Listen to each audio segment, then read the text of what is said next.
Determine your purpose. That's what today's focus will be. Please read that on the screen below that. Can you read that please for me? Yes, sir. Jesus said, that's Matthew. When a generation, that's Matthew chapter 17, verse 17, the Message Bible. Jesus said, what a generation, no sense of God, no focus to your lives.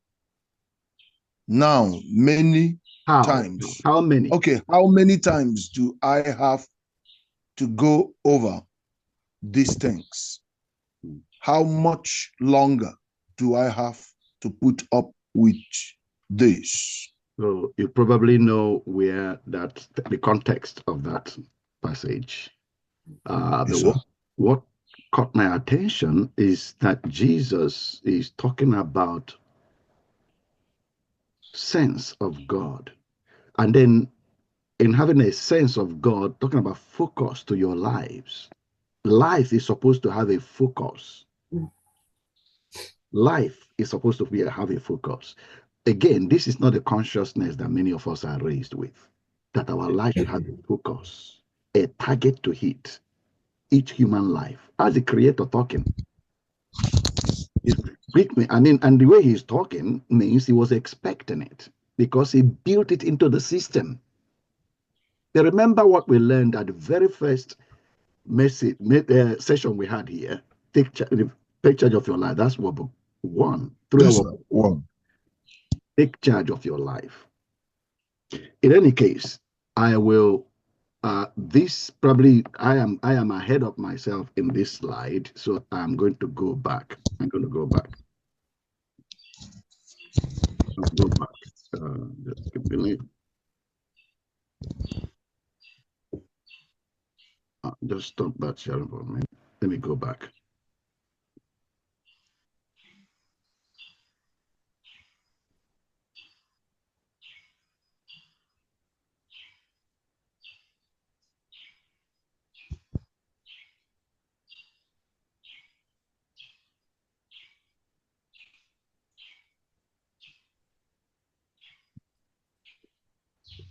All right, I know what happened. I am actually okay. It's just the title that was misread. Okay, we'll carry on. I'm all right.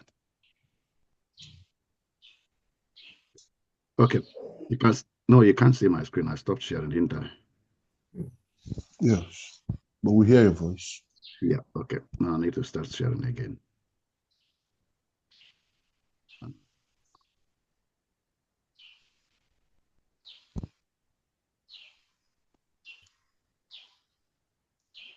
You can see it?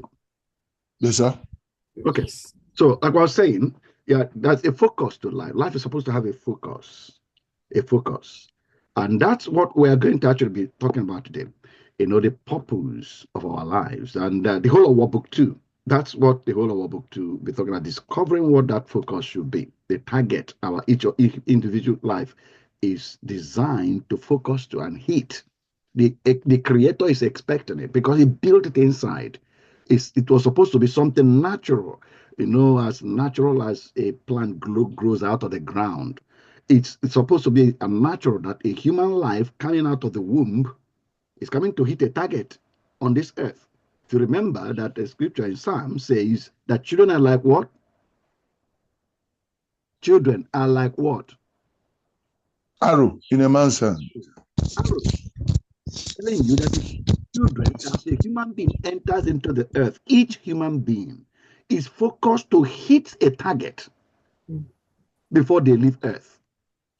Every human life came in here for that purpose, to hit a target before they leave. But of course, like I said before, majority of us, our minds are not framed in that direction. And through our book 1, what we picked up from there, remember the quotation by Jim Rohn, that the outcome of your life, the major determinant you're making outcome of your life is what? You're making. The way your mind works. the way your mind works, is the major determinant of how your life turns out.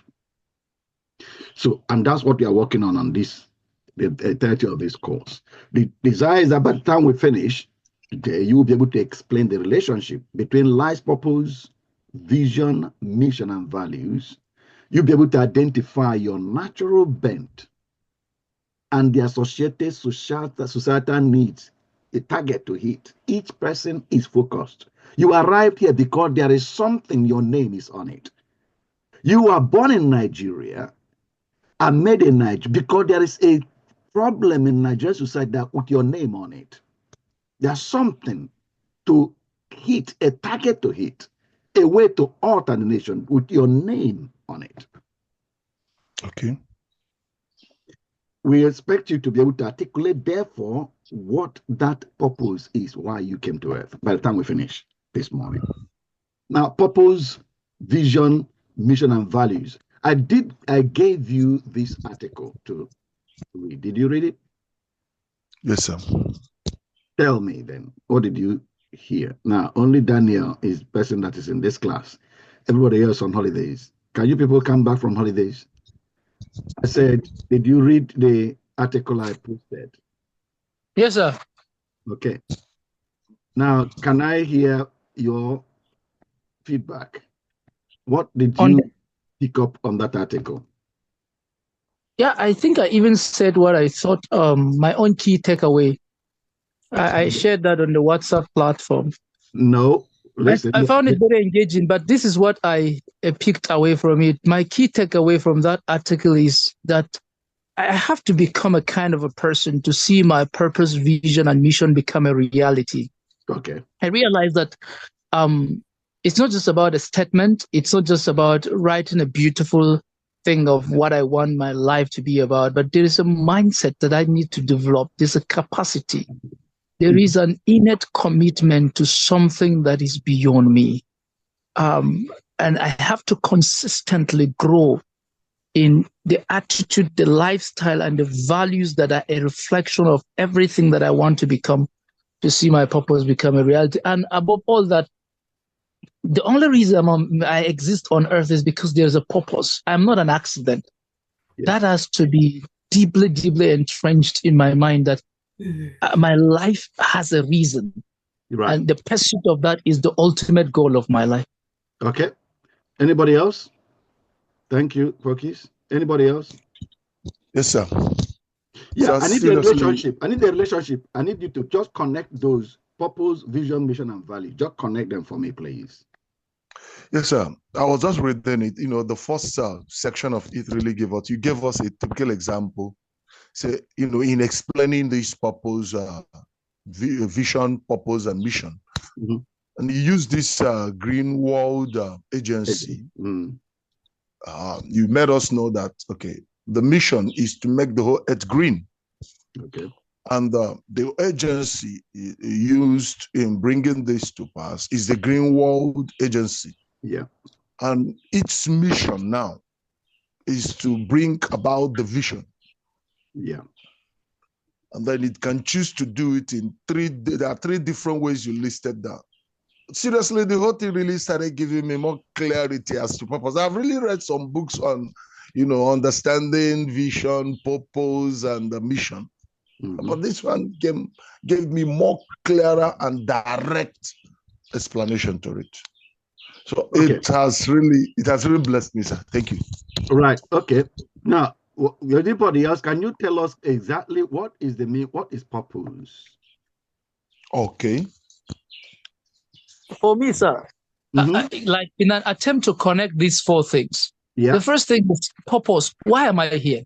Okay. If I've discovered why I'm here, then the next thing is the vision, which is the goal. So because of why I am here, I will live in tandem with that, which becomes the vision. I pursue that. And because that is the vision, then it means that my daily activities, my mission, will have to be in alignment with my vision. Right. And because my mission is in alignment with my vision, then it means that there are certain things that I cannot compromise, because they are the things that will make this particular mission, the daily things that I do, possible, like integrity, like hard work, like persistence, like there are values that I will have to. So that's for me the connection of this. Right. Okay. That's what I wanted to get. The connection. They are connected. Then you better let's go ahead because that's what we're going to be talking about. But just a summary because I'm not going to go into details. I've given you the material to read, and I'm Yes, going sir. to summarize the content of that material. The illustration that I gave you was that of a government's conception of the vision of the green world free from desertification. Yes, sir. It's a government's conception. That's they see a future, they see vision is a picture you see in the future. Now remember, Jesus made a comment that he was looking at human beings and they are not expressing that they have a picture of how their future will look like. They don't have it. And he said, no focus in your life. You're not trying to hit any target. There's nothing you're trying to create. You are creators, but I can see that you're not trying to create anything. You're just existing. Just existing. You know, whichever way the wind blows, it blows you. You're not trying to make anything happen, which is the mode that majority of humanity lives in. And unfortunately, the majority of Christians live in that mode. You're not trying to make anything happen. We're just existing and at best pleading for God to make things happen for us.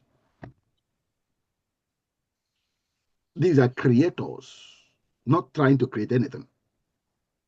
So vision is that picture that is held in the mind, a picture of the end state you're trying to make happen. You've seen it at times. I mean, if you have, even in these days, I'm sure that you're no longer in that stage where if you want to build a house, you just gather your neighbors around and tell them that you just put blocks together. Today, you have somebody like an architect to draw a picture. So you can have a picture, what we are trying to build, what they're trying to create. That's the vision. Once a picture of the end state.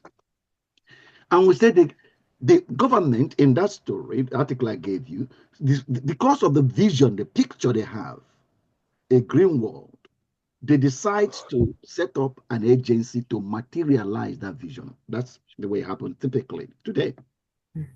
So that the agency is existing for a reason. It's clear. There's a reason why the agency was set up. That's purpose. Everyone exists for a purpose. There's a reason. There is a picture in the mind of the author or the creator. That's a picture in his mind that he wants to realize. And that's a big emphasis.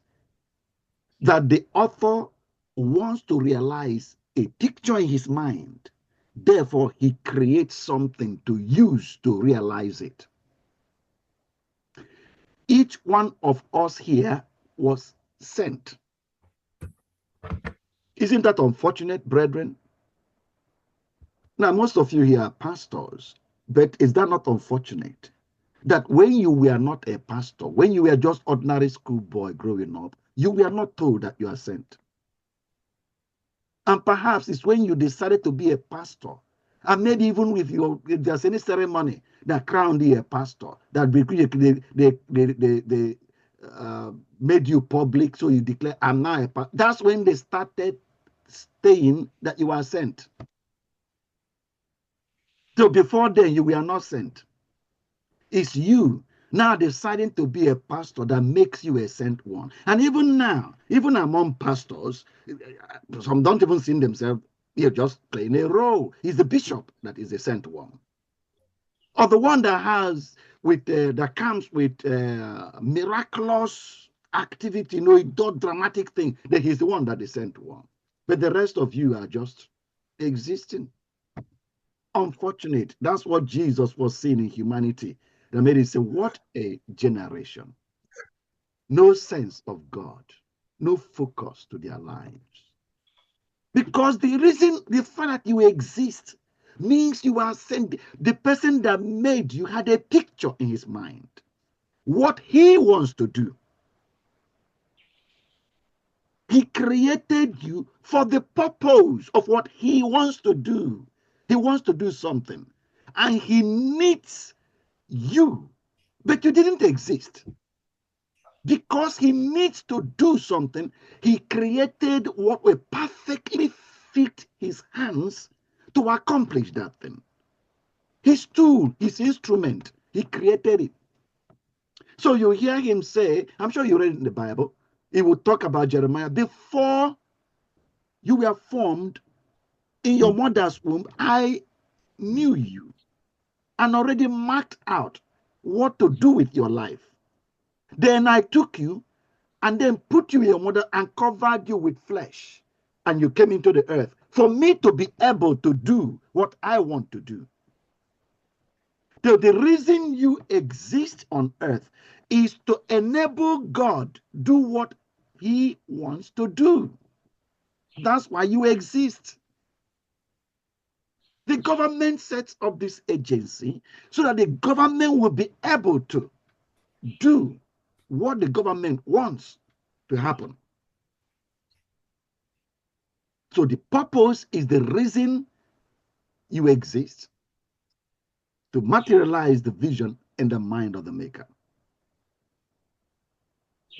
Therefore, our living on earth, we didn't come to earth and then start to find what to do with our lives. No, no. You can't find what to do with your life. You are not the author of your life. You didn't create yourself. You were sent. The person that made you knew exactly what he wants to do. I'm sure again, you know the scripture in Jeremiah where he said to, before, like I said before I formed you, I already know what I want to do. Okay. I've packed your life out for what I want to do. And therefore he told Jeremiah, that's why whatever I say to them, make sure you say exactly that. Whatever I say to do, you do it. It is me that wants to do something, and I created you to do it. I created you to use you to do it. You are my instrument. That's the reality of every human life. Down to chapter 29, you know that scripture. I know the plans. I made a plan. I'm the one that have a plan of what I want to do. What I want to do with your life. So we didn't, none of us came in here to find, then later, suddenly began to meet a young man, maybe a young man in your congregation and say, what are you going to do with your life? Wrong question. I know the mind with which you're asking it, but that's very, very wrong question. What you are going to do with your life. But that's a typical language in our society. So that's true, sir. The child growing up thinks that he is supposed to decide what to do with his life. Each one of us is supposed to find out who you are and what your life was designed for, so that you can sink yourself into that purpose for which you exist. Every one of us is designed that way, every human life. So purpose is the reason, the purpose is the why you exist. What you are born for. Then, conscious of purpose, the GWA agency now decides to materialize the reason for their existence. So they themselves, as an organization they exist in now, begin to picture, decide, how am I going to realize the reason for my existence? How am I going to realize it? And that's what gives the sense of mission. Somebody is trying to make something happen. The sense of mission. Every human being is designed to have that. Every child is supposed to be raised that way, with that mentality. I am on a mission. I came here to make something happen. I said every child is supposed to be raised with that mentality. I came to make something happen on earth. And of course, helped to get a picture of what is trying to make happen. Because it's built in, and you're going to see more of it. But your mission is the way you reach the end state. It's always a clear declaration and exhibition that there's a target your life is set to hit, a sense of mission. And then the unique purpose gives rise to your existence. The GWA in that article I gave you creates a role because of this mission, this target we want to hit. We want to get the Africans, the heads of government, to sign a treaty. That's what the article showed you, that is chosen as the strategy to use to arrive at the vision. Therefore, we need somebody who will lead this getting the African heads of state together to sign this treaty. You need somebody to lead that activity, to lead it, to make it happen. Again, can you see that even as an organization, they again have a picture. And the picture they have is a vision. And that vision creates a purpose for the African negotiator. The reason why this guy is employed is because of the picture the agency has. They've decided they are not going to mobilize an army to go and conquer all the nations of Africa and take over their forests. They won't do that. They decided what they're not going to offer money and buy up all the forests. No. Instead, they are going to bring them to negotiate on a table. So that's the picture. Again, the vision. African heads of government negotiating. And that, to materialize that, we need a role. So the reason the role exists is to materialize this picture in the mind of the organization that created the role. Vision gives birth to purpose. And purpose is to realize, purpose is the reason why the thing exists. The person who takes up this role, the Mike in that article I gave you, sees the description and then applies. Of course, number one is that the description matches him, very natural to him. In fact, he says, that is me. That's just the natural me. And we're going to see more of it. Your natural inclinations. What is natural to you? The thing that comes easily to you is indicative of the reason you exist. Because for Mike, this thing that flow out natural from him is what connects what he sees described in the role and says, that's me. And for that reason, he applies for the role. And of course, interviewed his exact match and accepts the offer. He sits into his role, and his job becomes to materialize this vision, get the heads of government to sit together and sign a treaty. That becomes Mike's picture in his mind. I will materialize this. He sees his end, the end of his road, a successful end to his road. A contract of 2 years, a contract of 3 years. At the end of 3 years, by the time my contract expires, I believe this will be happening. Each one of us here supposed to have a picture like that of what will be happening at the time you exit Earth. By the time you are leaving, this is how the world will be. This is how my society will be. This is how my garden will be. By the time I'm leaving, this is how it will be. That picture is supposed to be clear in your mind.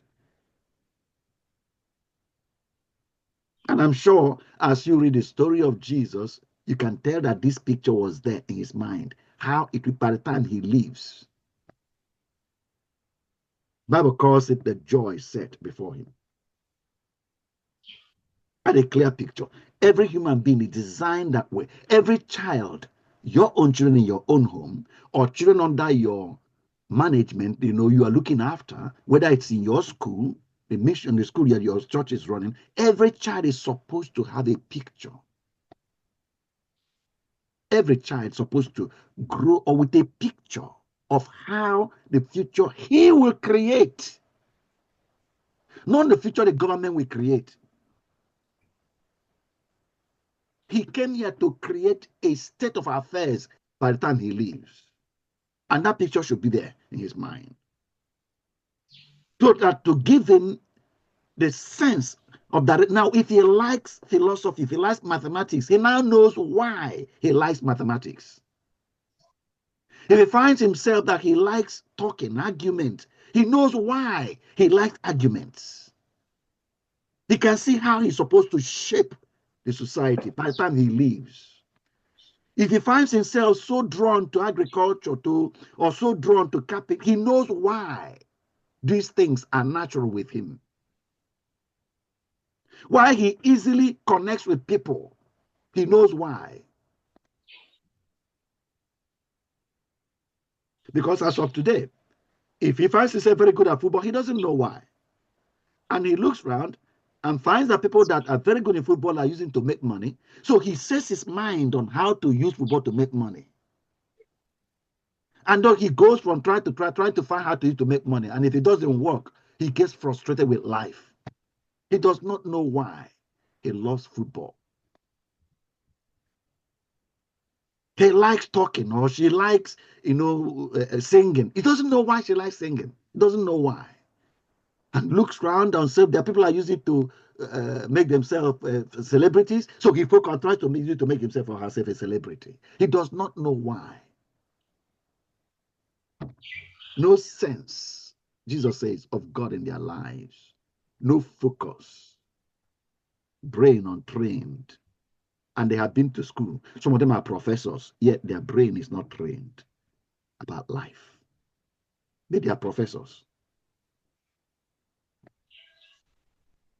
So, Mike, the picture, the vision of how the future will be, the picture of it in the mind is the reason Mike exists. He has that picture in his mind, and he says about to materialize that picture.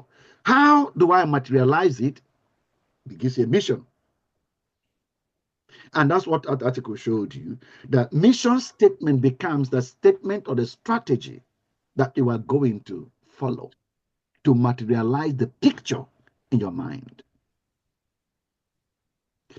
And it is from that sense of that strategy that you arrive at how, if you decide you are going to go to the African heads of government and talk to them, you must want to succeed at talking to them. That's the reason why Mike researched to find out, how do I connect with African heads of government? Did you hear that phrase? How do I make this happen so that I succeed at it? There is something I have to succeed at. How do I make it successful? There is something, means sense of mission. There's something to accomplish. How do I accomplish? How do I make it successful? How do I succeed at it? Then this is the answer to those questions of how that gives birth to values. So values is from the consciousness of a mission to accomplish. And the behavioral traits affecting your mission success. If there is no mission, then there is no guardrails to make me successful, because there's nothing to succeed at. Again, can you see what Jesus was referring to? No sense, no focus to their lives. That's why they can talk anyhow, respond anyhow, behave anyhow, because there is nothing in particular we are trying to accomplish. We are just expressing ourselves. That's the way I feel at the time, so I express the way I feel at the time.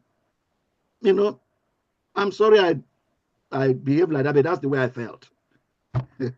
Have you heard that language before? Yes, sir.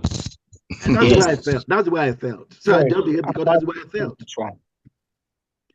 Because there's no sense of mission, not trying to complete. And what I just, that statement applies across the board. A family, a couple, shouting at each other. What are they trying to accomplish? That's just the way I feel. My emotions, I got to express the way I feel. So he expresses the way she feels, and he expresses the way he feels. And what happens down the line is just what happens, because That's the way I feel. No sense of mission. In an environment where a couple has, let's say, the two couples, one has decided they come together, maybe they noticed about the breakdown in homes, in this environment, and they decide they are going to turn the tide. They are going to show this community how relationship in marriage works. That's a mission. They're going to communicate it. With that consciousness, you will find that they are going to have issues like other families has issues, disagreements like other people have disagreements. They tell me what may be happening when they have a disagreement, have issues. The way they will express themselves. Can you tell me, please, what will make it different from another couple that don't have that kind of discussion and sense of trying to communicate to this environment how couples should be functioning? What would be the difference between these two sets of couples when they both have disagreements? I need a feedback, please.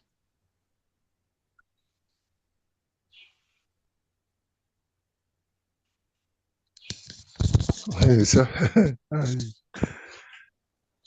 I'm rattling around in my mind, so I'm here to. If anybody has an I know idea, that let them many share. of you that are not showing your picture because I'm not forcing you There's to. a consciousness of an Now, end. just a minute, Hamida.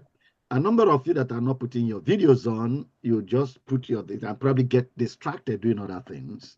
Yeah. I am a lot of them do. deliberately now. I am trying to help you guys in Nigeria by not, because I'm aware that when you put on your video, you run your data. I'm aware of that, and I'm trying to help you out by not forcing you to put your videos on. But when I get a sense that I am just here talking to myself alone, then I will insist on that. Now I will, and if you don't put your video on, I will put you out. I will just remove you. Lisa. So if you make me feel that I'm talking to myself, I will become harder on you. Wow. Right, and I will do that. So if Maybe you really want, then even though you put your video off, I'll allow you to put your video off because of your data, but I got to know you are here. If I ask a question, I need a response. Yeah. I need to connect with you. I mean, I can record a video for you by myself and just give it to you to watch. If that's what you prefer. Yeah, if that's what you prefer, Yeah. I'll do that. It saves you time, saves me time. If that's what will be most beneficial to you. But no, the interaction is far better, sir. Okay, if it is better, The then it interaction makes is me good now. know you are here. I have The, to. the, the interaction is far better. Okay. Far many times better. Okay, then I need a response from you. When I ask a question, Yeah, I need I a think response. that in the case of those couples, familiar with how somebody would ordinarily say something and just dismiss it with a wave of the hand. I don't care. That's the way I am. As long as there is no mission and vision in a marriage, it's like there's nothing to really lose because there's nothing they're really fighting for. So in a case like that, it would easily be dismissed because there's no clear purpose as to why they have come together. That's what I think of that. Okay. Because I'm sure many of you didn't even hear the question I asked. We did. I said many of you. I didn't say Hamida did not hear me. No, we Many of had you it, did sir. not hear. We had it, sir. Okay, go on, Vince, and tell me what your answer is. I think, sir, the difference between two couples are because they have decided, made up their minds. First of all, they took their decision, then modified their mindsets that whenever there is any challenge, they have to settle it amicable, maybe by dialogue. Okay, but the other couple, because they already have developed or had a different mindset of fighting, quarreling, so until they decide also to affect their minds, to have a rethink and reset their mind, shift their mind to the right purpose of marriage, because everything God created has a purpose. Okay, thank you, sir. Okay, Now, let me reframe what I said, because I said many of you didn't get what I said, and you proved it that it is true. Can I? Mm. So, You answered me, proved that you didn't. That you knew I'm talking about couple, and you knew I'm talking about relation, but you didn't hear what the question But was. they didn't understand it. They so the didn't question. connect to it. Okay, Hamida wants to talk. Go on, Hamida. Yeah, so there's a clear consciousness by them of an end goal. So the way I'd look at it is if they've identified Sorry, that, Hamida, because they didn't actually get the question, they may not even know what you're trying to answer. So oh, let I me see. explain the question. Do you want to rephrase Yeah. it? So I said that when there's a sense of mission, then a sense to succeed in that mission, values come into play. Because you want to succeed in what you are trying to do, then certain things are no longer allowed. You don't allow certain things because you want to succeed. So, and I'm giving an example illustration with a couple. I said, when a couple in in an environment where there are a lot of breakdown in homes, that two sets of couple can be in that environment. One set determine that they give themselves a sense of mission. Their mission is that they are going to paint the correct picture of how homes should run in this environment. That's what they've discussed. And they have decided they will put out that picture in this environment, how homes should be run. So they are going to experience the same conflict that every other home experiences, but they have decided beforehand that they are going to put a picture in this environment of how homes should be run. They decided that. The other couple have no such discussion. Yes, sir. Right. So these two couples are in this environment, and something that happens upsets both couples in their homes. So I'm asking you, what would be the difference between the two, the way they would handle this difference that occurred in their homes? That's what the question. So it's not just that they have problem in their homes. I'm asking, one has a sense of mission, the other don't. How will that affect the way they resolve the issues? Wow. In their home? Okay. Yeah, that was. No, sorry, Pokis. Hamida was talking. Just said, let me Okay. explain the questions. Then Hamida can now Okay. repeat what she was saying. They'll respond good. based on the value statements that they've adopted Exactly. from looking at so they would have identified what's the current picture, which is breakdown of marriages, what is the future end state they would like to accomplish, and they would have adopted certain value system that will get them there. So when issues arise, they would behave in line with those values, as opposed to just going with the flow and the happenstances, as opposed to the other couple, which will just, they'll take whatever comes in that moment, which of course could lead to further breakdown. Okay. One other thing I would like to say to that is that I have always realized that a person whose life is driven by a vision, consistently expects challenges will come. And so they are ab initio somehow mentally prepared for the challenges. But the one whose life is not driven by any purpose, no vision, easily gives up, because at the slightest presence of any, like, to hell with this thing, let me just let go. I cannot, like we say in Nigeria, I cannot come and kill myself. So I would expect that, like in the case, like in the typical example of these two couples, the other without a vision would like, see, I'm not going to die because of marriage. My happiness comes before anything, so I'm letting go. But the one with a purpose would be asking the questions: why did we come together? What was our vision? What is it that we had in mind that would be the end of our lives? We have imagined our lives in old age. We've imagined how our children will be raised. This particular difference, this particular challenge that has arisen is too small an issue to crush that journey we are on. And through thick and thin, they will find a way out of it because their lives are consistently built on values, on virtues, on those noble things that will sustain them as they have, because they have understood their purpose, which has given birth to their goal, the vision, and then they have a strategy with their mission to accomplishing that, which has given birth to the values that have enriched their lives. Because of that, one would expect that their response will be completely different. Okay. This is what I believe, that from the examples that we have received from especially elderly people who have been married for 20, 30, 40 years, consistently, what has kept them together is the values. They have had rocky moments, they have had stormy moments, but because those values were critical at the beginning of it all, they have kept through the toughest moments of life. So that's what I wanted to add to that. Thank you very much. Okay, a very simple, very, very simple term. The couple that, now, my example was very specific. It's not just, my example is really not dealing about marriage as a whole. I mean, it was very, very focused on a goal. The goal my question was focused on is creating something in the society. In this case, is concerning marriage and homes, how they should be functioning. That's a target. That's this couple arrive into this environment with a sense of mission. That mission is to put across to this environment the picture of how homes should be run. Now, let me give you a very good illustration.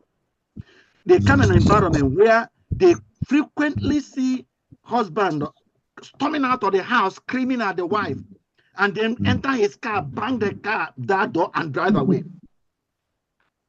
But they constantly see the wife, just carrying out things, railing at the husband, screaming at us, they carry moving out of the house, talking in public, or they public meeting, the wife can challenge the husband and that kind of. They say they frequently see that, and they decide to paint a picture that there's a different way. That's not the way. And then I said to you that this couple that have made a decision to put a picture in the society, and then this other one that have no such discussions. You could see that the one that have decided to put out a picture, when they have issues, you will rarely see one of them come out and be talking to the other from the public.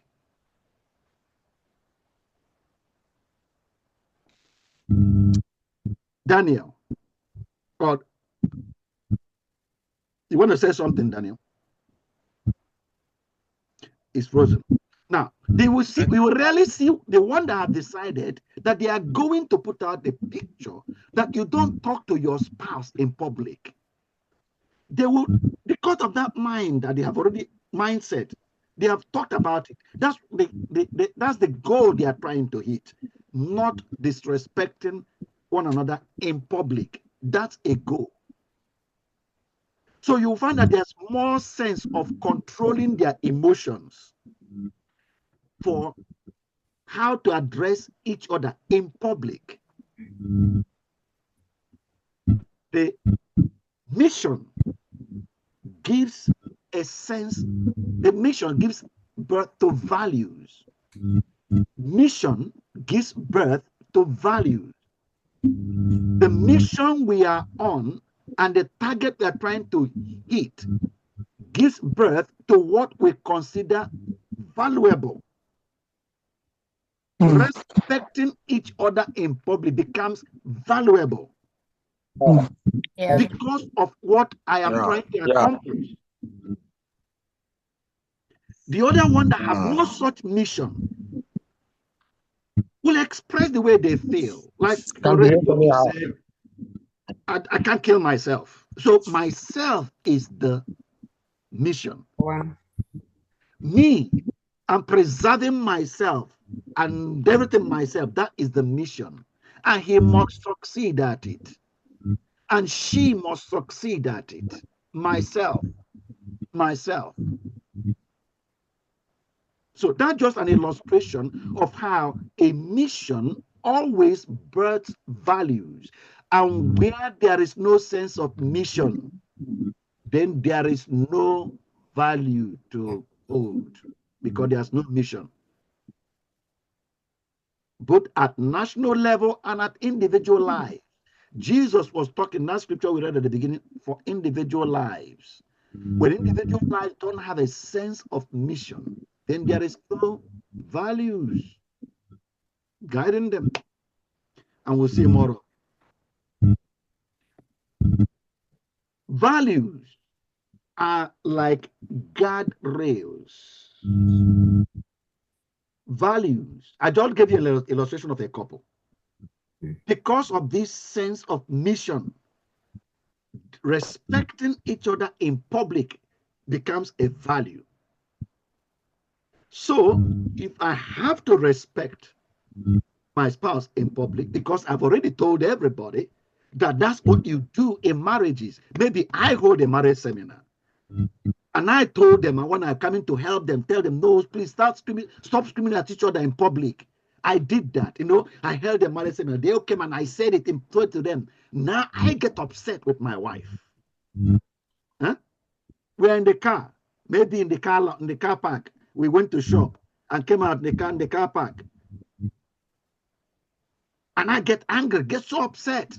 What do you think? Do you think I will open the door and slam down, be screaming at her? And people that I'm held in seminars for, telling them not to scream at each other. They're all there in the market. I just bought something from the ground in front of the shop there. Came out and my wife upset me in the car. What do you think? No, you have to set an example. I cannot scream at her. It doesn't matter how she upsets me. You have to tolerate it. I have to tolerate it. Even if I feel like strangling, I won't do it there, not in public. Because these guys are there. I have told them you don't do that. Okay. Yeah. So the sense of mission made me have a value. I got to respect my spouse in public. I have to. It's like a guardrail. If I'm going to succeed in helping this in the mission here to help these guys change their mind about how they address their spouses in public, if I have to succeed at it, I have to hold myself back. So hello, sir. I'm hearing a noise at the background that is disturbing. It's actually coming from your phone, isn't it? I'm going to mute you again now, see whether I do. Because I normally hear it when you are on, and I muted you before because that background noise was coming from your phone, from your side. Oh, is it me, sir? Yes, it's no, it's not him. No, it's not him. It's still there. Unmute yourself, Daniel. It's not you. But anyway, if you're not talking, just mute your phone. If you're not talking. all right. Okay. Yeah, David Uche, I think it's from your phone. It's from your phone. When you mute yourself, the noise, the background noise goes away. But please. Is it myself? No, it's all right. Like I said, no, it's from David's phone. It's from David's phone. The voice is still saying something, sir. I can't hear it from my end. I beg, I'm not hearing any voice. Let him continue. Okay. No voice. Maybe from your phone. Let's carry on. Okay. So like I said, value statements. Okay, we made value statements, and I gave you examples there in that article, that they are like guardrails, they guard you. Actually, that one is guardrails, not guide rails. Guardrails to prevent you from falling over the cliff. Yeah. And making a mess of your mission. Your mission doesn't work anymore because you preach one thing and then they see you act differently. Therefore, when you have a sense of mission, you are marking each day to see how much progress you're making. You become conscious. You want to make progress. You don't want to mess up. You take one foot forward, and then when you come back to check, how many of you, how did you behave in interacting with your wives? And you find that less of them have started paying attention. I mean, they said they don't believe in what you're saying even, because they saw you screaming at your wife in public. And in fact, they had to come and separate fight between you and your wife. It undermines your credibility. And you're the one telling them not to scream at their wives in public. And they came to separate fight between you and your wife. So, you see, when there's that sense of mission, I got to succeed in building homes in this environment, then that puts value in you become something to guide the way you function. Now, you can know a quick way to deter cultism in schools. I just told you what I've just discussed with you now. If you want to shut down cultism in schools, the reason why they enter into cult, because no sense of direction. There's nothing they are trying to create or succeed at. So there are the values you are saying are being eroded because there is no sense of mission. Daniel. Thank you, sir. So I really have got this in earlier before now. That was even when Pokis was talking. It became a bit clearer to me, sir, based on the two couples you cited example with. There's some. Oh dear. Okay. It's so important because a lot of times we normally have those things in our mind. It's not written down anywhere. So we believe that we've known it. And even at that, you still see some couples, you see some, institutions that are having problems because it's not written down. So I want to really believe that writing these things down helps a lot than having it all just in your mental state or your brain without it being written down. I wouldn't know whether that's also correct or right too. Yeah, writing it down is the first way to making it concrete. If you just have it in your brain, it's a wish and it disappears. Okay, it doesn't drive your life. So writing it down, there's a reason why God says write. Write it down. It's God has said it. God said write. The one that God doesn't want you to remember, he said don't write. Okay. Oh yeah, you see it in the Bible. He shows some that said don't write. But the one he never wants you to forget, he said write. So there's a reason. That's a purpose for writing. And make it plain. Make it plain for yourself. So the guardrails for your behavior, and that's an example there. If your mission is leadership, a value might be listen first, speak second. It might make it a rule of law for yourself. It's a law for yourself. Listen first, speak second. And you say it over and over and over, and it becomes a mindset.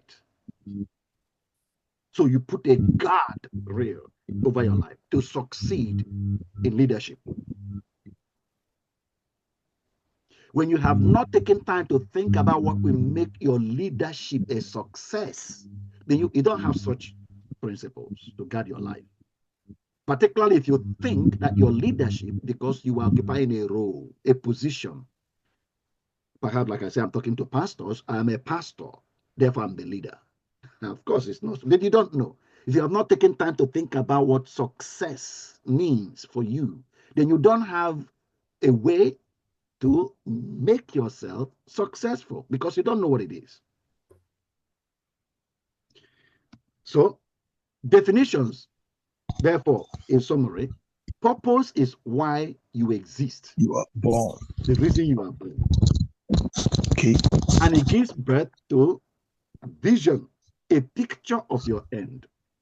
If you know why you are born, then you should have a picture of how your life should end. A picture of the future or how the end will look like. You should be able to describe it, how the end will look like.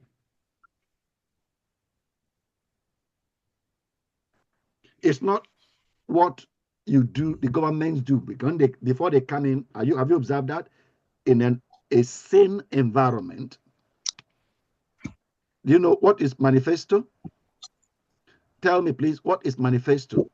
What a party wants to achieve when in power. The picture of the end.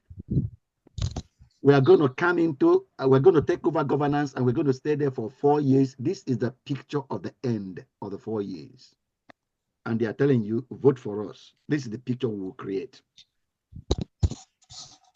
Excuse me, sir, there is something I want to ask. Because while you were explaining before, you made it that there is a reason of existence. Yeah. As the purpose. Yeah. But there is something that gave rise to the purpose. You made it that the vision is the picture of where a family or association or government is heading to. Yes. That's the picture. And that picture is the vision. Yes. And when somebody receives that vision, which is the reason for existence, and now it will now give birth to purpose. And the vision is a picture of fulfilled purpose. Okay. So I am a little bit confused now. I don't know. Yeah. I can see that. I can see the Yeah. confusion even in your He's really confused. Okay. Now, if you observe, I mentioned various layers. I mentioned government. Yeah. Mentioned the government having a vision. And then because they want to fulfill their vision, they give birth to something. The agency. The GWA agency. Now, the GWA, the vision of the government becomes the purpose of the agency. In our case, God's vision becomes our purpose because his vision, what he wants to accomplish, made him give birth to us, create us. His vision is the purpose, the reason for my existence. Nothing exists with vision first because you don't create yourself. You are created by something, somebody. So vision, you don't exist to even have a vision. You have to exist first before you have eyes that can see. So we are saying the reason for your existence first is what somebody else's eyes is seeing. Because that person made you exist. Even in an organization, you don't have a picture of how let's say the chemistry department is going to look like next 5 years when you are not even employed. You don't exist in the department. So how can you be having a vision of how the department will be in the next 5 years? So it is the vice chancellor, per se, or the dean, that has a picture of how he wants the department to be in the next 5 years. Then he decides to employ you. So his vision becomes your purpose. The reason you are employed in the department is the picture the VC has. And he thinks you perfectly fit. You will help. You are the one that will make this vision because he knows you, knows your skill set, knows the kind of mannerism you have. I said, this man will materialize my vision. So his vision becomes the purpose for your existence in the department. Okay. It's well understood now. Okay. Because from why I asked the question is because of the pictorial aspect of the something where an arrow moved from the purpose to the vision. Yes. So I now misunderstood it because from the onset, it was registered in my mind that vision comes first. It was when somebody has a vision, which is the picture of something that wants to be. Yeah. And then you now create a purpose, how that vision can be accomplished. That's the way I understood it. So if I'm wrong, you... Yeah, but I hope I've clarified it for you now. Yeah. Okay, because the first is that you need to the person that made you exist, what does he have in mind? That's the first question you have to answer. Yeah. What is in his mind? If it is in a department, employed, the person that employed me, what is in his mind? If you want to succeed in your work, find out what your employer has in mind. That's the first thing to find out. You don't just come there and making your own picture, how you want the things to be. No. You start by finding out what does he have in mind. Get that clear. Mm. When you understand that, then from there you decide, when you have understood the way he wants things to be, then you begin to design yourself how stages to make it be, because you want to materialize his vision. His vision. He employed you. He bought your time. He made you exist, and he can remove you. If he doesn't like you, if he doesn't want what you're doing, he'll remove you. So the best, I think I'm getting to your role now. I don't want to preach. Daniel. Your preach is you don't got yourself and say it doesn't want to preach. It's good too. It's good. You are combining the whole thing. So that Daniel, the quickly, soul so and body can Daniel, work what do you want together. to say? Yeah. Sir, seriously, what I want to say is this. Before now, the whole concept is you discover your vision. Yeah. You're the one definitely to see what God has put you here on earth to do.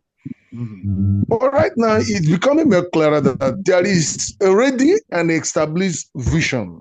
Because you even gave us that, I think that's in Ephesians, or was it Ephesians? There's a scripture you put when you posted this. Good works he has already pre-arranged ahead of time. That God has already arranged this thing. He has already arranged the people.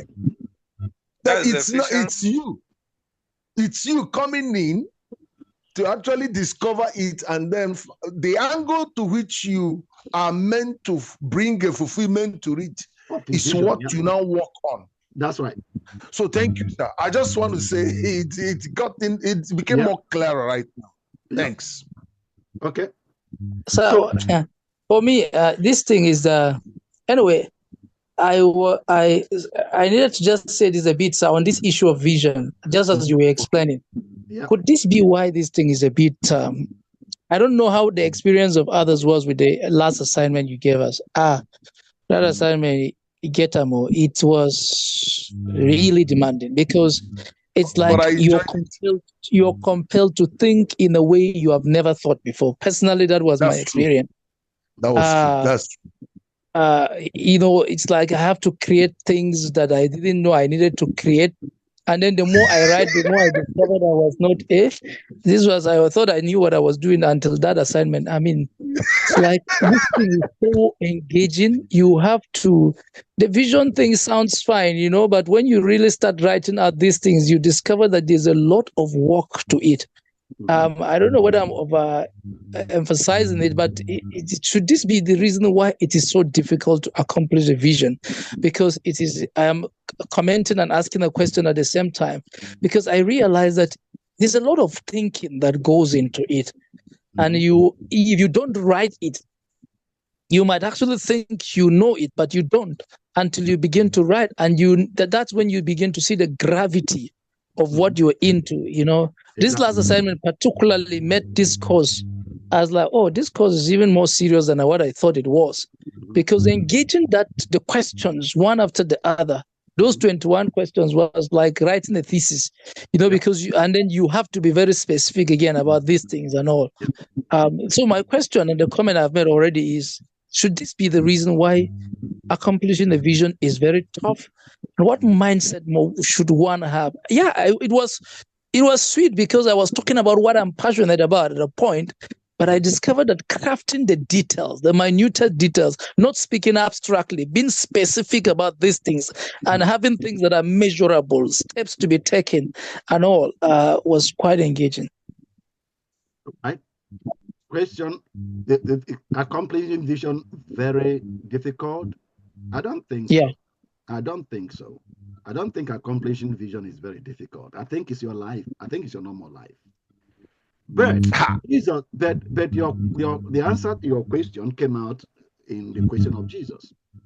He said Jesus observed that the natural flow of society is no sense of God, no sense of focus, no focus to their lives. No focus. Just stay there. If the wind blows and turns you, if another blue, just stay there. Just no effort on your part, no work, no commitment, no nothing. Just exist and let other forces from the outside be pushing you. So when you are now being told, hey, you are supposed to be rowing the boat, and you're saying, do you mean I really have to row the boat? Yes. Take the oar. You're supposed to row the boat and row in that direction. And then the wind is coming that direction. And you're told you got to go specifically there. Then that begins to look hard. Because it's not what your mind is used to. So what you're experiencing is a reshaping of the neurons in your brain. A recalibration of life. So you begin to have that sense of, do I have to? That as you begin to see the value, the joy set before you, how your life will turn out, you begin to build up what Bible called desire. As the desire builds up and rises in you, it becomes what you want to do. And when you become what you want to do, there is no reason, no need saying it's difficult, because you have a target to hit that you want to hit. It's not a law being made for you from the outside. You are so grateful that they are being shown. You know, it's like you're somebody looking for something, and then you're finally shown a route. And you are so excited that you have, I mean, you'll be making effort in several ways and meeting dead ends. And then you are shown a pathway. You are already used to making effort. So it's not a difficult, you just want, in fact, you find it an easy that they, after all these struggles, they finally showed you a pathway so that your efforts begin to birth the results you desire. So you don't, at that state or mode of operation, you don't say, vision is difficult. You are, I mean, to you it is easy now because all your previous efforts have been meeting dead ends and to you wasted. And finally, you've been shown a pathway to put your effort in and generate results. So it makes your heart glad because of the shaping of your consciousness. So that Jesus, the author of life, said each human being was supposed to have the sense of focus. They are trying to get somewhere. They are in the dark. They can't see how to function. And you're now showing them how to. They are already used to putting effort. So shown how to make their efforts fruitful will not be difficult for them. They don't think it's difficult. They think it's easy. Because finally they will start getting results. Wow. That's great. That's great. Okay. So vision is, like I said before, purpose is what births you, why you exist. And vision is the picture of how you exist. Thank God for those two languages. You need to write it down. Purpose is why you exist. Vision is the picture at the time of your exit. Okay. Purpose is why you vision exist. Is a picture at the time of your exit. Yeah, exist, why you exist. And vision is the picture at the time of your exit.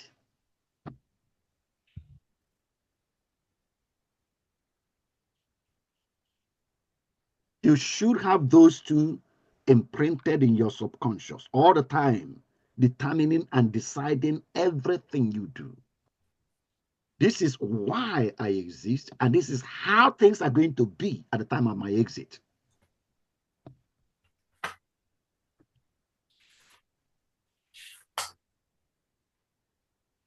Wow. Okay. That's okay. So, and that applies. And when you have that sense of picture, how things are going to be at the time of your exit, if you have the picture, it gives you a sense of mission.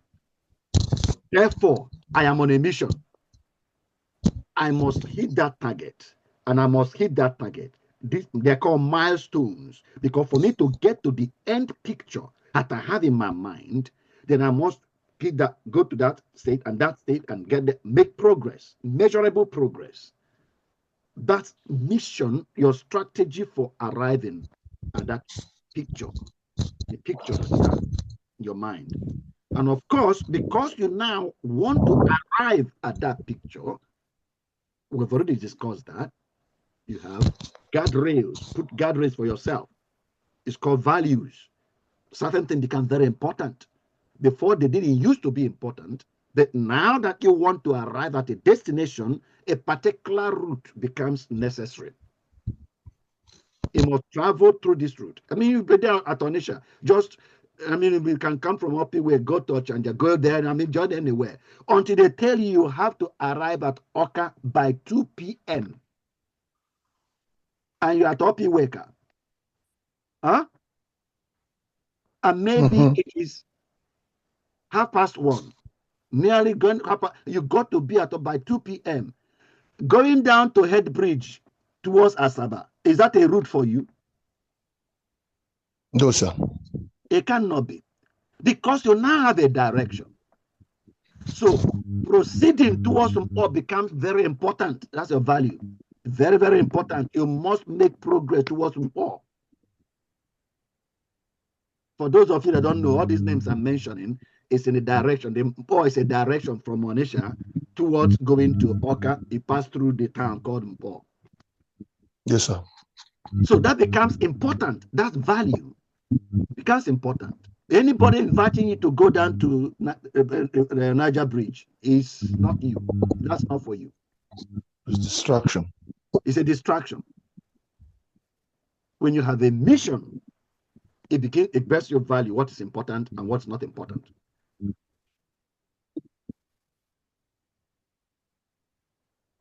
There are so many things. I can stay here for the rest of this training. There are many things we can talk about this. But you've already explained to me vision, or can somebody just quickly, now if you've understood it, purpose, I said purpose is why you exist. Vision is the picture at the end of your exit. That's right. At the exit, vision is the picture at the exit. The time you are exiting, how it will be like. That's just a way to remind you that you exist for a reason.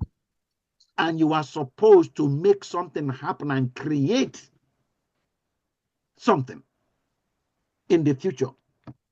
And that thing, you create the picture of it, that's the vision. It must be in your mind. And then mission is the way to get from where you are to that picture. Sense of mission, you are trying to hit a target. Your life must always be trying to hit a target. And your children should be raised with this mentality. Values is what will enable them hit that target, because they put it as guardrails in that direction.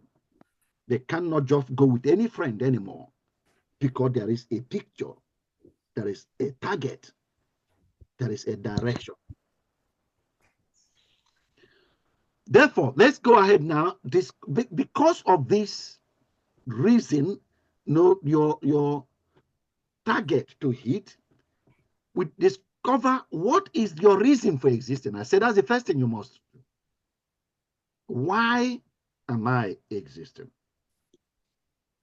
If God has given you and made you a pastor of a local community, why? Why?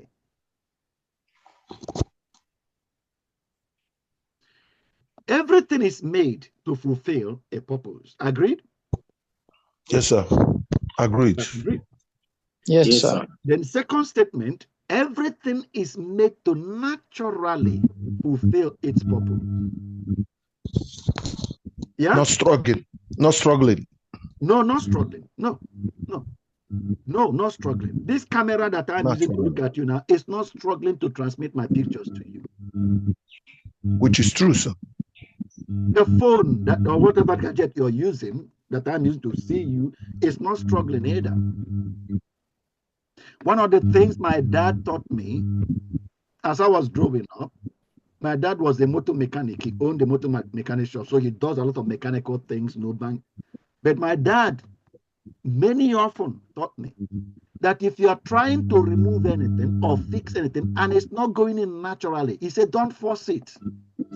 Nothing is designed that you have to force it before it works. Word. Right. Nothing is designed that way. And of course, I grew up and became a mechanical engineer myself. And I design things and build them. We don't design things that, if we design things that you have to force for it to enter, there is a reason. There is a reason. We deliberately designed it for it to be a locking mechanism. And then we tell you how to press it, that once it snaps inside, it locks. Otherwise, everything is designed to fit naturally and be removed naturally. You fit it naturally, then lock it. Maybe design a lock for it, separate lock for it. You lock it. So if you're trying to remove it and it's not removing, it's locked. Find the lock and remove the lock first. You are trying to pull something apart and it's not pulling up. No, so don't force it. My dad told me, don't force it. No, there is a lock. Or you're not putting it in correctly. It's not being done right. If you find yourself forcing yourself into something, no. So everything is made to fulfill its purpose naturally. That's a natural. And that what leads us to what we call natural inclination. That's why I gave you those questions in the assignment, to see what is your natural, your strategic bent. You are bent towards something. When God placed you in the garden of society and said, walk the garden, he bent you towards your garden naturally. You are bent towards your garden.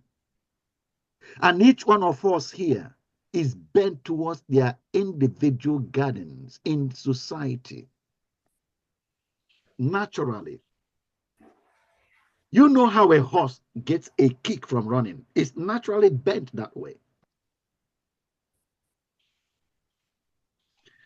Or have you thought about the burning desire in the heart of Moses to deliver?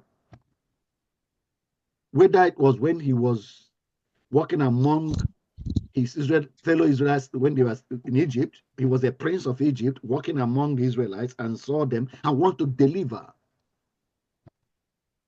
It was natural.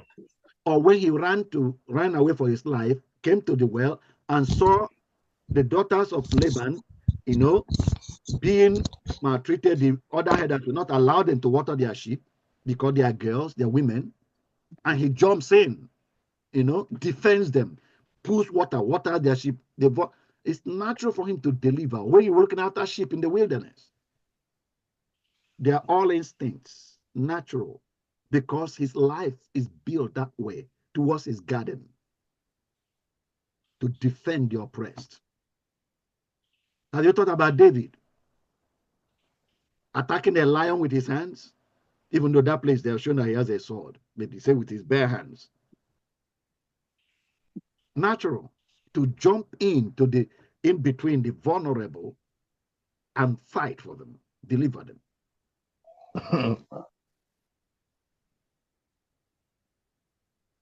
That natural tilt is what God says. You see somebody making use of it, the way it was built to make use of it, to add value to society, work his garden.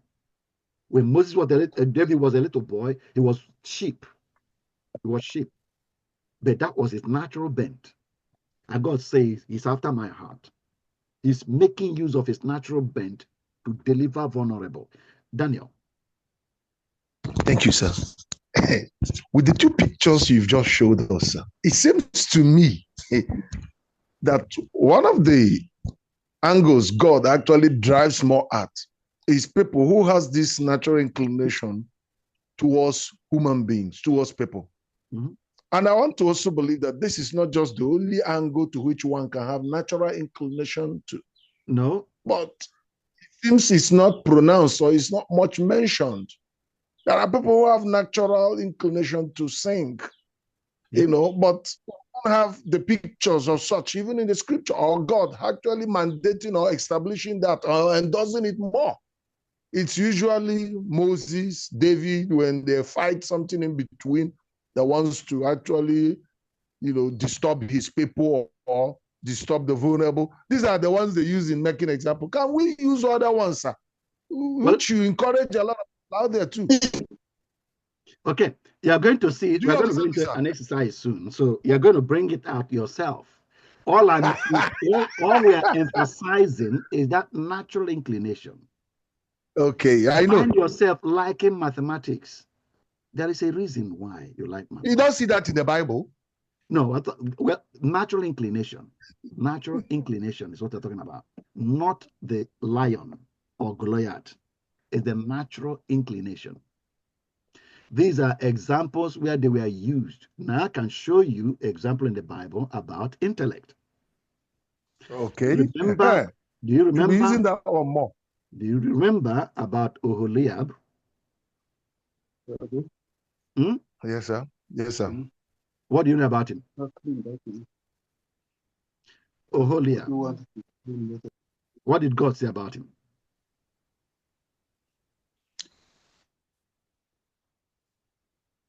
I don't know whether I'm hearing anybody talk. Now, who did God say in the Bible? We know when God wanted to build a temple, he described to Moses the temple. Do you know he gave natural inclination to some people to know how to make the utensils? Yeah, and artwork. That is it. He said he built them for that. Good. They won't sing. They probably will not go in evangelism. They want to use their hands to make things. Thank you. And that's how God wired them to alter the garden with making things with their hands. We should have had some pictures of that, sir, too. Well, there is no picture about, don't worry about that. Like I said, I'm just bringing out, number one is that I want my emphasis is on natural inclination. And these are stories you have told your congregation all the time. Yes, sir. Yeah. Natural inclination I'm bringing about. Okay? It Okay, probably, sir. Joseph, the natural inclination to provide. Now, I'm sure that we just had read in the Bible about dreams of his sheaf in the field being tall and other sheaves bowing down to his sheaf. And then come to his sun, moon, and the stars, all of them singing to him. What you probably, but I'm sure from your own experience that you know that quite often your dreams come from what your mind has been roaming about on in your natural environment. And when you dream, a lot of things have to do with what you've been encountering in the natural environment, the way your mind has been working. I don't want to spend so much time there, but I'm bringing about things that are natural with you, you know, because you can tell that when Joseph was thrown in the prison, you know, it was natural, even though he was inconvenienced himself, lied upon. A lot of things he should have been sitting down and bemoaning himself. But it was natural to notice that some people are not happy. That he went to ask them, what's wrong? And they said, I dreamt last night, and this is what I dreamt. That they even notice that somebody is not happy. It's natural inclination of Joseph. Yeah. To help, to notice, to provide, to do for other people. And that's what God built into him to alter the society with. To alter society. Now, we're going to walk through this, and you're going to do it now. Personal for you here.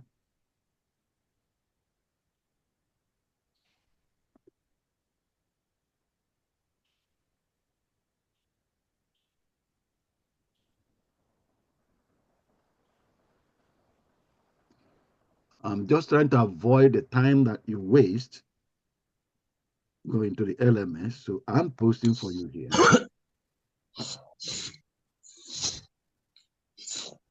Okay.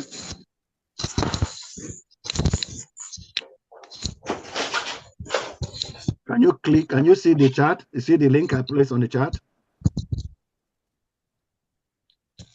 Oh.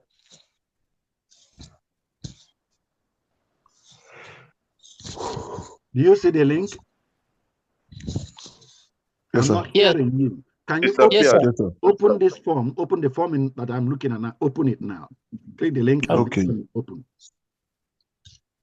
Mm.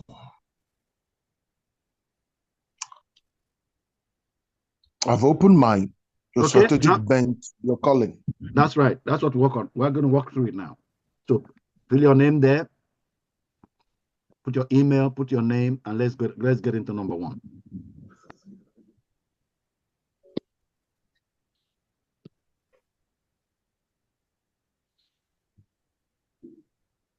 Okay.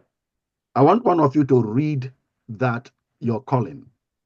Please, I repost the link. My own disappeared. Reflect on your discoveries from Workbook 2.1 to clarify your purpose. Task 1. What Just I a minute. love to Just a minute, Pokis. Sorry, who Okay. said? Who was that? Who was talking? Yes, sir.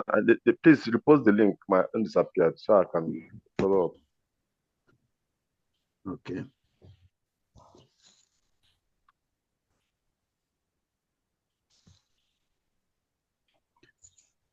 Have you seen it now?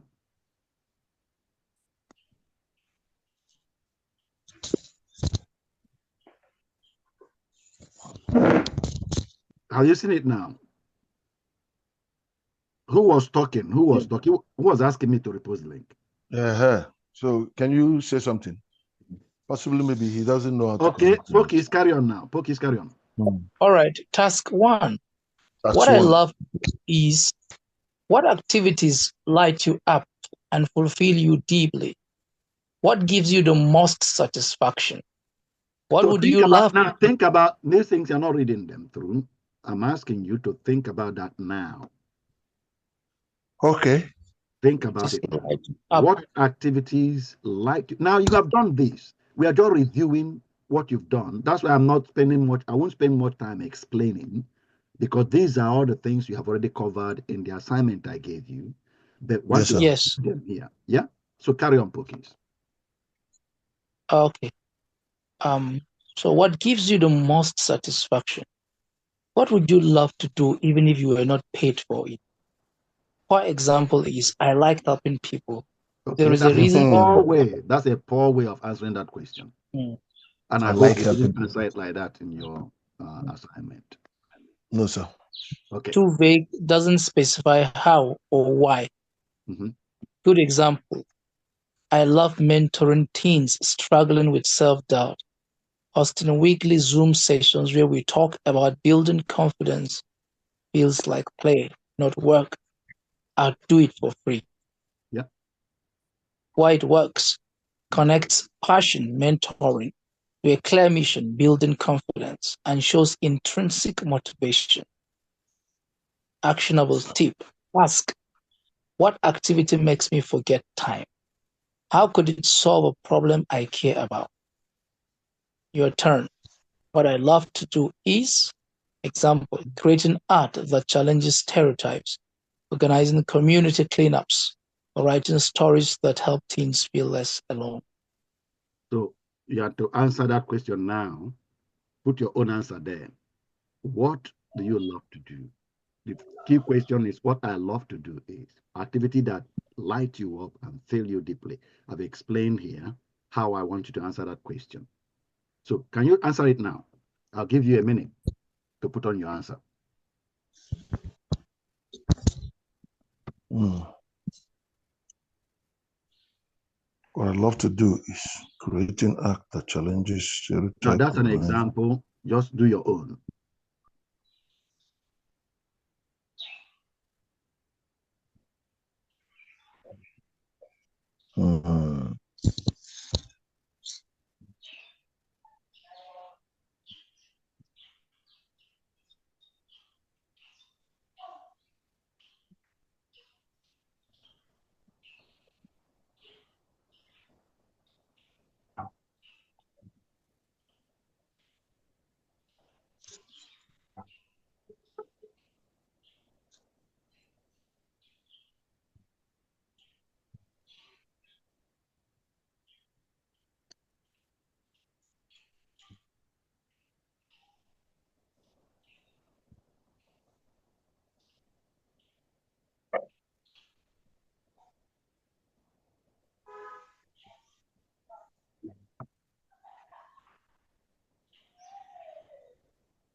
Okay, I'm going to move on now to the next.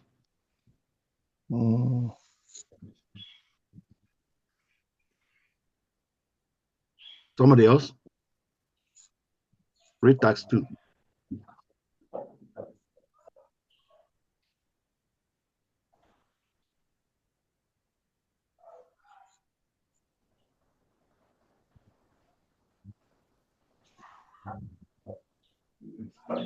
Is anybody volunteering, or should I call your name? What comes easily? Okay, I have already read. I can't read the next. Yeah, I asked somebody else to read. Another person. Okay, let me take it. Tax 2. What comes easily to me is what skills or tasks feel natural and effortless. These are clues to your innate gifts. Poor answer.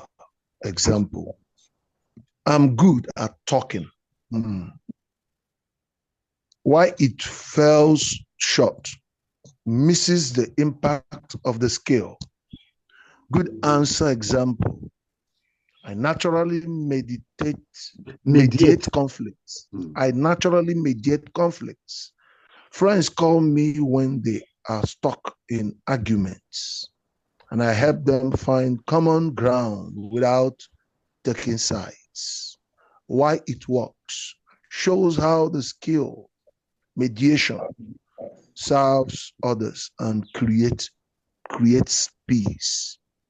Actionable tip. Ask, what do people always ask me to help with? How does that reflect my strengths? Your turn. What comes easily to me is example, organizing events, teaching tough concepts in simple ways, or spotting creative solutions to problems others ignore. Your answer. Okay.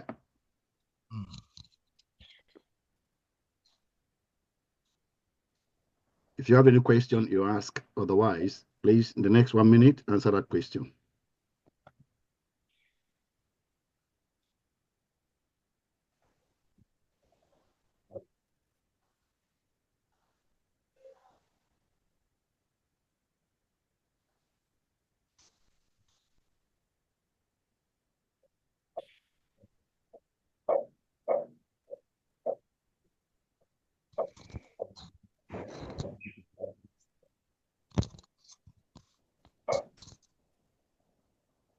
Strategic bend.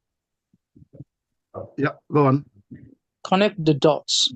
How do your answers to task 1 and 2 intersect? Example, I love exploring scripture, task 1, and can easily articulate life principles, task 2. My strategic bend is teaching timeless truths in ways that empower people to transform their lives. Okay. Actionable steps. That's an example for task 1, yeah. which is what I love to do. Yes. And then task 2, what comes easily to me. And yes. then combining them. Okay. Actionable steps. Name your superpower. I am an this, I am an and this dash. Teacher, advocate, creator, healer. Whatever. Example, it can be singer. Okay. Like Daniel was talking about earlier. I hope Daniel will say here. Anything. Can be cobbler, it could be carpenter, whatever. Go on. I'm a storyteller who uses art to challenge societal norms. Define your mission. My purpose is to dash so that dash. Example, my purpose is to mentor teens in crisis so they rediscover their worth and potential. So my answer now. Yeah.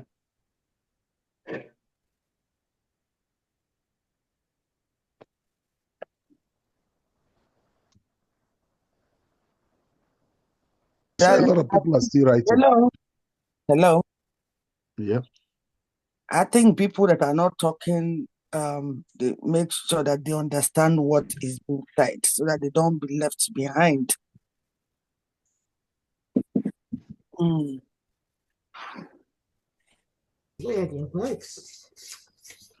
Okay. Vincent, can you read, please? Okay. Number 4. You are calling in one. It's okay, you're calling in one sentence. I exist. I think it's tax 4, sir. Yes. Tax 4, yeah. Okay. You're calling Okay. in one sentence. Okay. Yeah, you are calling in one sentence. I exist. What you love to do by what comes easily to you to impart you want. Now, Example. you know what it means. Yeah. So those places are where you write, you have to put your own there. Yeah. Yes. I exist too. You put what you love to do, which is what you have up there. You already wrote it in the task 1. By what comes easily to you. So first of all, write it. In fact, why I did it? Copy, just take it as you wrote it there, write it there, put it, fill in that as you have it. Go and copy what is in task 1, and put what is in task 2, and put what is in task 3. The impact you want, and see how it sounds. Then turn it right, because you can see the sense it's making. Then you start changing the words. If you're typing it, it's much easier. But of course, if you're writing it on a paper, you may have to write it out and then see it, and then start canceling out things. But read, Vincent. Okay. Example. I exist to cultivate people's minds by imparting truth about their destinies so that they can fulfill it. Okay. So you can see the first, what I love to do, cultivate people's minds. That's what I love to do. How I love to do it? By imparting truths about their destinies. And the impact I want so that they can fulfill their destinies. That's me. So I want you to write yours.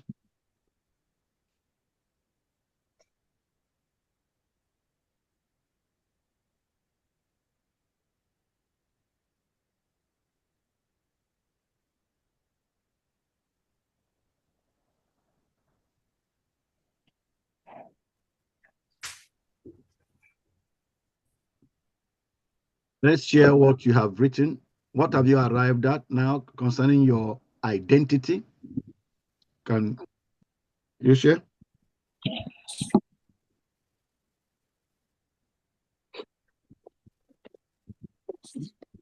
Ben, have you completed it?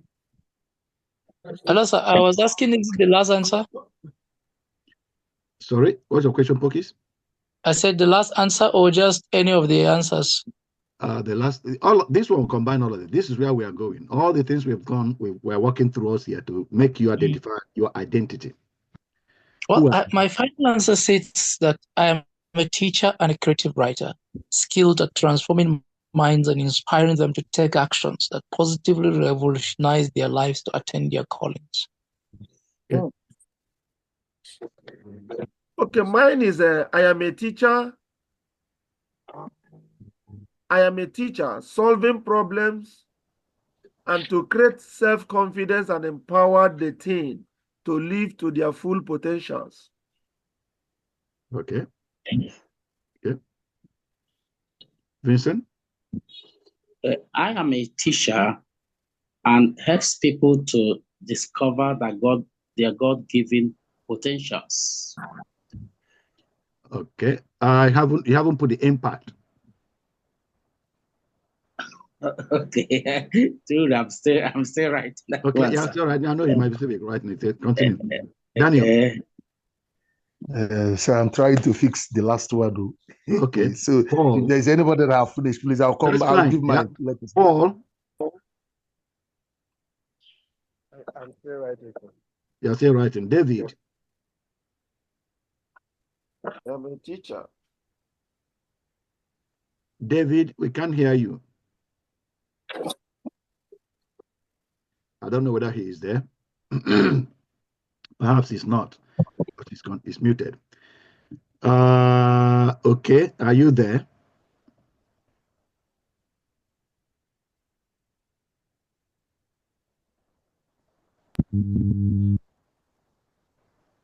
David, are you talking? We can't hear.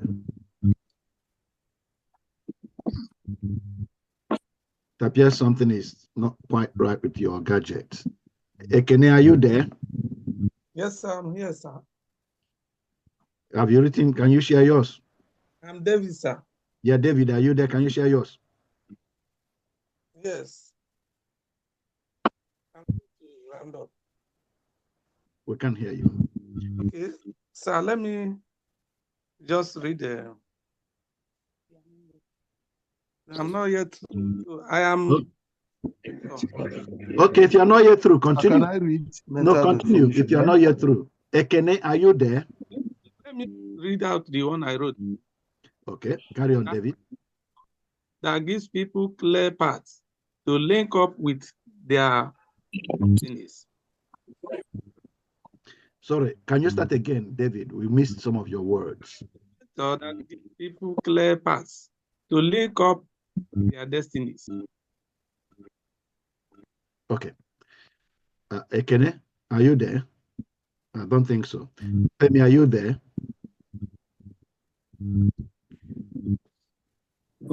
Yeah, I'm there. Can you read yours, Femi? I'm not.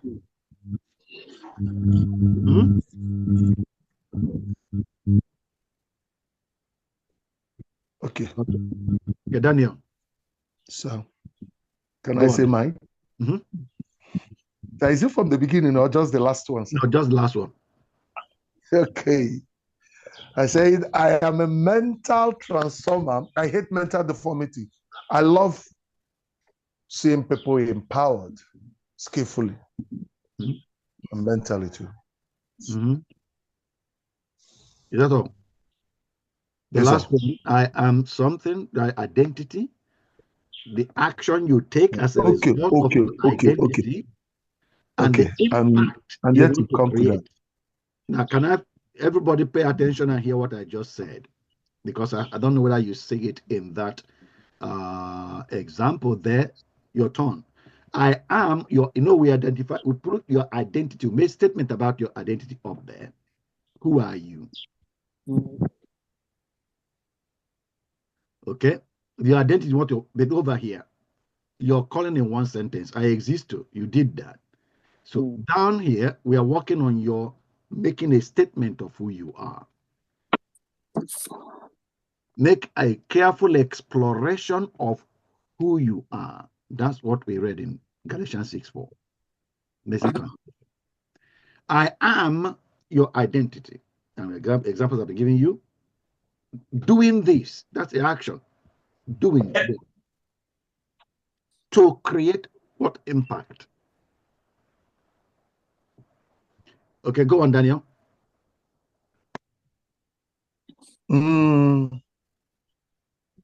If you haven't completed, if you want to rethink it. So the last one. Mm-hmm. Final step, write your identity. Yes. Somewhere visible. Okay. I thought it should be written here, sir. I've not really seen that too.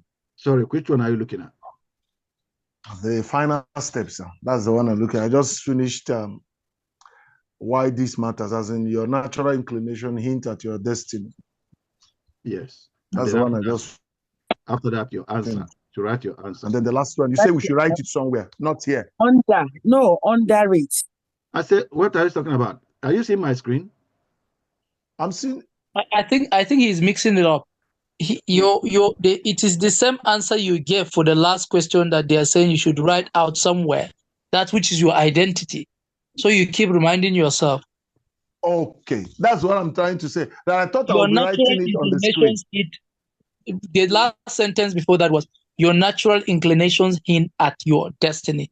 That's just an example. And after that, we are supposed to provide your answer on your identity.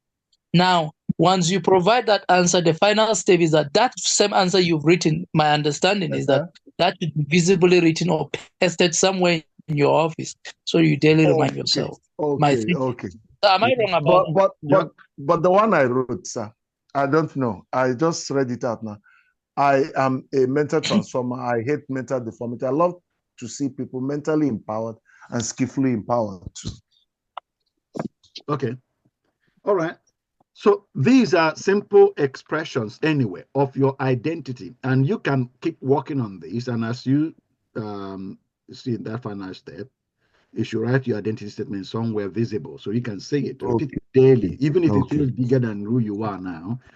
Example is given of Abraham. You grow into your name. Be bold to acknowledge, because we looked at your natural inclinations. We looked at the way things flow out of you naturally. It fits into your purpose. Natural flow fits into your purpose. And that's what we are desiring, that Holy Spirit helping you, guiding your thinking to see it. Because he asked you in the Bible to explore each one of you, find out who you are. That's what we are trying to help you do today. Explore yourself and find out who you are. And then the work you've been given as a result of who you are. So you can sink yourself into that work. And that's what you want to do, help each one of your church members to do. And every child, if you're in a school, every child in your school should know this. Now I'm going to give you a break for 10 minutes. And then we'll to come read the other section. Okay? So excuse me, sir, before we go on break, the ones we've answered, can we just submit that form? If you have completed the show, submit it. Okay. Okay.